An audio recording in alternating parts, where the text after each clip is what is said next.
Coming to the Telangana 24 నుంచి parliament మొన్న కొలువు తీరింది కదా మోడీ 3.0 పార్లమెంట్ 24 నుంచి స్టార్ట్ అవుతుంది. మొన్ననే ఫస్ట్ క్యాబినెట్ మినిస్టర్ అది మీటింగ్ అయింది. కరెంటు ఒప్పందాలపై బాతాల పోషెట్టికి నోటీసులు.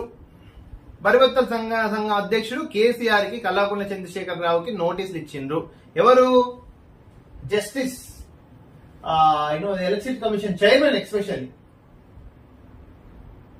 Narasimha Reddy commission, justice Narasimha Reddy commission నోటీసులు ఇచ్చింది కేసీఆర్ కి. ఇప్పుడు కేసీఆర్ రావాలా, ఆన్సర్ చెప్పాలా, లేకపోతే చెంచల్ కూడా చెర్లాపల్లి. కేసీఆర్ నువ్వు లైఫ్ లో అసలు ఒక్కసారి కూడా జైలు కూర్చోలేదు అనుకుంటా కదా.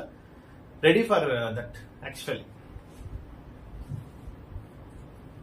తప్పుడు సమాచారం ఇస్తే చర్యలు తప్పవు.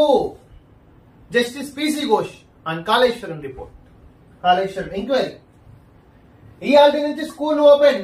All the best all the students.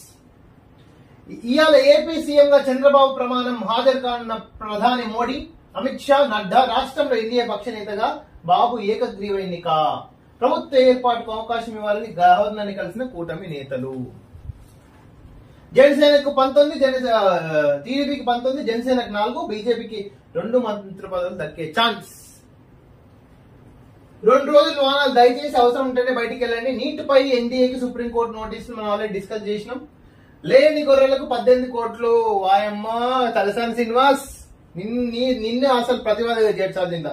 ఆటోల నెంబర్లు వేసి లారీలో తెచ్చిన దొంగ బిల్లులు రవాణా చేసింది లేదు, గొర్రెలు తెచ్చింది లేదు. అందుకేనా తలసాని శ్రీనివాస్ మొత్తం అయిపోయినాక, ఎలక్షన్స్ అయిపోయినా నీకు ఓఎస్డీ ఆఫీస్ లో మొత్తం ఫైల్ అంటే దగ్ధమైనవి, ఫైల్ ఎత్తుకపోయినవి, ఫైల్ దొంగతనం చేసిన ట్రై చేసిన తలసాని సిగ్గుందా?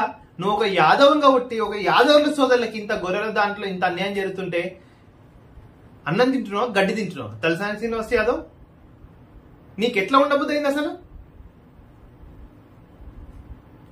నువ్వు ఒక జాతి, యాదవ్ జాతికి ఉండి కురుమ యాదవులకు ఎంత అన్యాయం చేసినావా నువ్వు? అసలు నువ్వు యాదవ్లో పుట్టినవు, నువ్వు యాదవేనా? నువ్వు గొర్రెల కావరవేనా? చెప్పు మళ్ళా.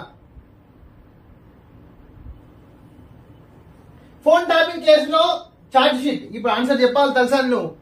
నువ్వు యాదవ్ సంఘంలో పుట్టినవా లేదా, లేకపోతే యాదవ్ సంఘం మొత్తం నిన్ను బహిష్కరిస్తుంది. ఫోన్ ట్యాపింగ్ కేసులో ఛార్జ్ షీట్. ఆధార్ను కోర్టుకు సమర్పించిన పోలీసులు. ప్రభాకర్ రావు, శ్రవణ్ కుమార్ పరారీలో ఉన్నారు. ఎవరు ఈ ప్రభాకర్ రావు? ఏడో మొత్తం ఫారెన్ లా ఎంజాయ్ చేస్తుంది మంచిగా, ఇండియాకి రాలే. ఇద్దరిని అరెస్ట్ చేసి విచారించాల్సి ఉందన్న పంజాగుట్ట పోలీసులు. ఏడు దొరుకుతారు ప్రభాకర్ రావు, శ్రవణ్ కుమార్. విమాన ప్రమాదంలో మలావి వైస్ ప్రెసిడెంట్ మృతి. Deeply condolence from our news analysis. సింగరేణిలో వారసత్వ ఉద్యోగాలకు ఏజ్ లిమిట్ పెంపు. 35 నుంచి 40 ఏళ్లకు పెంచిన యాజమాన్యం. కంగ్రాచులేషన్స్. ఆర్మీ కొత్త చీఫ్గా ఉపేంద్ర ద్వివేది. భూ సమస్యల పరిష్కారానికి ఒకే చట్టం. ప్రస్తుతం 100కు పైగా చట్టాలు.